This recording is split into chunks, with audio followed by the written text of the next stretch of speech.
Hello friends, welcome to SSC coaching centre. Maths गणित के important question हैं तो पूरा वीडियो देखिएगा। चलिए स्टार्ट करते हैं। पहला सवाल है, एक घनाभ की लंबाई में 50% कमी और चौड़ाई में 20% वृद्धि और ऊंचाई में 20% कमी की जाती है। आयतन में प्रतिशत परिवर्तन क्या है? हमें क्या मतलब है, इनकी जो प्रतिशत वैल्यू दी गई है इसको लेंगे। हमारे पास 50% की प्रतिशत वैल्यू है, तो 50% को जब इसकी फ्रैक्शन वैल्यू में बदलेंगे तो 1/2 होता है 50% का मान। दूसरा है 20%, इसको फ्रैक्शन में चेंज करोगे तो ये 1/5 होता है। और तीसरा है मेरे पास, तीसरा भी 20% है, इसका भी क्या होता है 1/5 होता है। ठीक है, अब देखिएगा ये मेरे पास क्या है लंबाई, ये मेरे पास क्या है लंबाई। लंबाई में क्या हो रहा है, 2 की वृद्धि हो रही है, कमी हो रही है, 2 की कमी हो रही है। अब कमी जब है तो 2:1 मैंने सीधा सीधा यहाँ पे लिख लिया। भाई 2 में से 1 कम करूँगा तो 1 आ जाएगा, क्योंकि कमी के लिए घटाते हैं और वृद्धि के लिए जोड़ते हैं। ठीक है, ये क्या है मेरे पास चौड़ाई, चौड़ाई का मतलब वृत्त हो गया। कितनी है 5। अब इसमें क्या हो रहा है वृद्धि, वृद्धि हो रहा तो 5 में 1 जोड़ के लिखेंगे 6 हो जाएगा। यहाँ कमी थी तो मैंने 1 घटा के लिखा, यहाँ वृद्धि है तो जोड़ के लिखूंगा। अब यहाँ पे भी देखो कमी है, ये क्या है मेरी ऊंचाई, ऊंचाई का मतलब हाइट कितनी है मेरी 5, और यहाँ कमी है तो मैं घटाऊंगा, 5 में से 1 घटाऊंगा तो 4 आ जाएगा।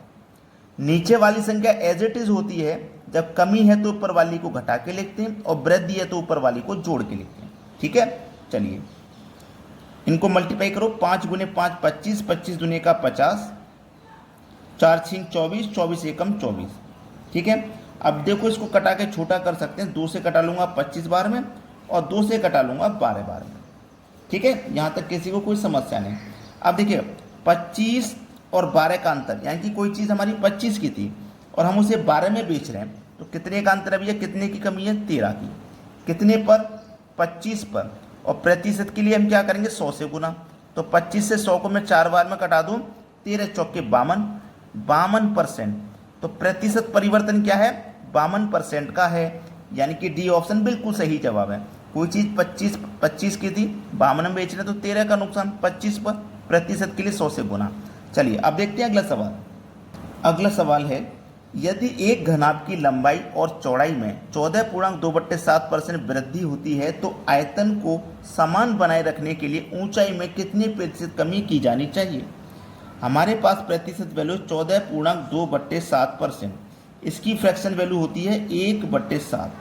अब लंबाई में क्या हो रहा है देखिएगा, हमारे पास सबसे पहले लंबाई है उसके बाद चौड़ाई है। अब लंबाई में क्या है, हमारी लंबाई 7 है। अब लंबाई में और चौड़ाई में क्या है वृद्धि होती है, यानी क्या हो रहा है वृद्धि हो रही है। तो लंबाई मेरी 7 है, 7 में 1 जोड़ दूंगा 8। ठीक है, चौड़ाई में भी वृद्धि हो रही है, चौड़ाई मेरी 7 है उसमें भी 1 जोड़ दूंगा 8। चौड़ाई 7 है उसमें भी 1 जोड़ दूंगा 8, 7 और यहाँ पे 8। सबको हमें क्या करना है देखिएगा। अब इसमें थोड़ा सा एक फंडा, ये चीज़ देखनी है आपको। फंडा ये है कि दोनों जगह सेम वैल्यूज़ हैं, 7 7 49, 8 8 64। ठीक है, अब देख लेना दोनों का अंतर जो मैंने पिछले क्वेश्चन में बताया था, दोनों का अंतर जो मैंने पिछले क्वेश्चन में बताया था। ठीक है, अब देखो कोई चीज़ 49 से 64 की होगी, कितने का अंतर 15 का। कितने पर भाई 64 पे। प्रतिशत के लिए क्या करोगे आप 100 से गुना।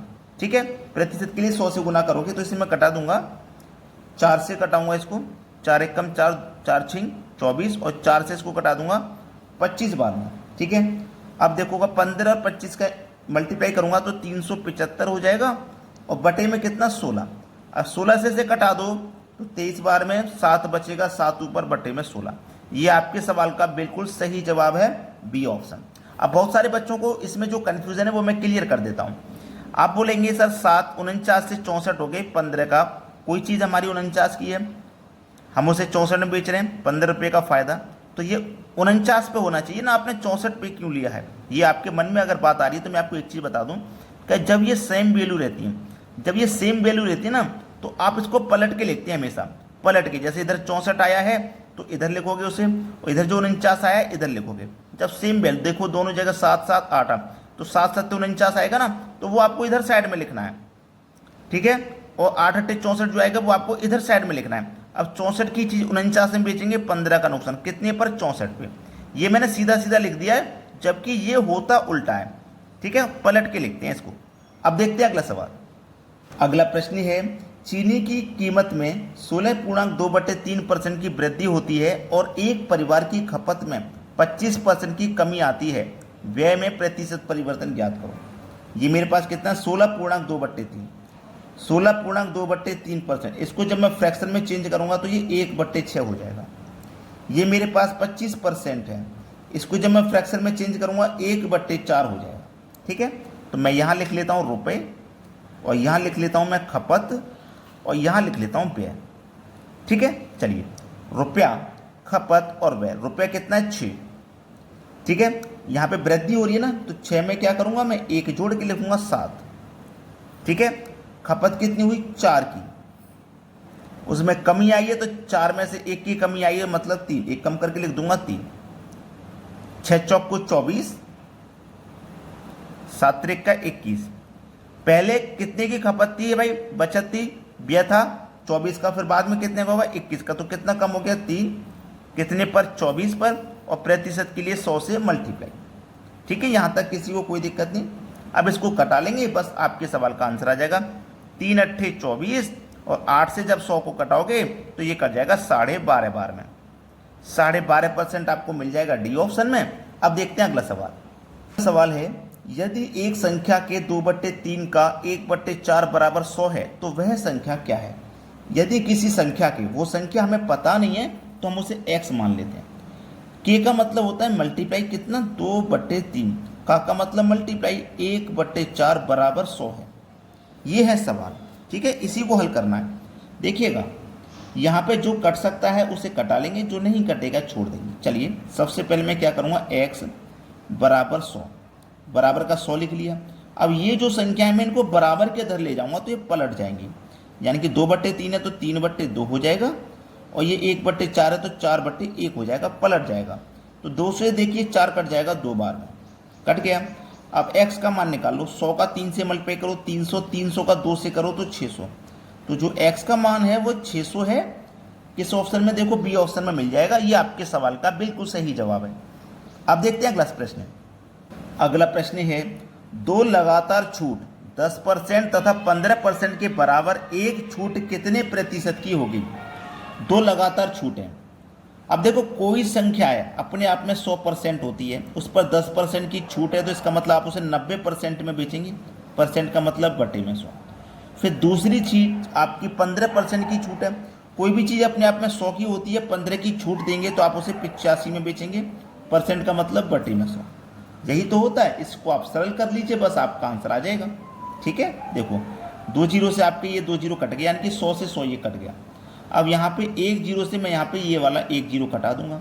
5 से कट जाएगा 2 बार में, और 5 से कट जाएगा ये 17 बार में। ठीक है, अब इसको देखो 9 का और 17 का मल्टीप्लाई होता है 17 निम्मा 153, और डिवाइड करना है 2 से, कटा दो भाई 76.5, ये आपका आंसर हो जाएगा 76.5। अब ये 76.5 है ना, अभी आंसर नहीं है, क्योंकि हमसे जो पूछा है उसने बोला था ये दोनों छूट मिला करके एक छूट जो बनेगी वो कितने परसेंट की बनेगी। ठीक है, यानी कि कोई चीज़ हमारे पास 100% है, उसे हम बेच रहे हैं कितने में, 76.5% में बेच रहे हैं। तो इतने की चीज़ है, इतने में बेच रहे हैं, तो हमें छूट कितने की मिल जाएगी भाई, 100 में से जितना कम बेच रहे हैं उतना। कितना कम बेच रहे हैं, 23.5% की छूट है। ये बताना था, ये आंसर नहीं है, क्योंकि हमसे जो पूछा था दोनों छूट को मिलाकर के एक छूट बतानी है। तो 100% की चीज़ को मैं 76.5 में बेच रहा हूँ, तो 23.5 की छूट है। सी ऑप्शन बिल्कुल सही जवाब। अब देखते हैं अगला प्रश्न। अगला प्रश्न है, यदि एक वस्तु की लागत 26 रुपये है और उसे 15% लाभ पर बेचा जाता है तो उसका विक्रय मूल्य क्या होगा। भाई ये सवाल भी मैं आपको होमवर्क के लिए दूंगा। ठीक है, मैं वैसे आपको ज़्यादा प्रश्न तो होमवर्क के लिए देता नहीं, लेकिन जो भी दे रहा हूँ उसका आंसर आप मुझे कमेंट करके जरूर बताइएगा। और जितने भी बच्चे हैं उनसे एक ही रिक्वेस्ट है कि वीडियो को लाइक नहीं किया तो लाइक करें, और शेयर नहीं किया तो भाई शेयर कर दें। ठीक है दोस्तों, धन्यवाद।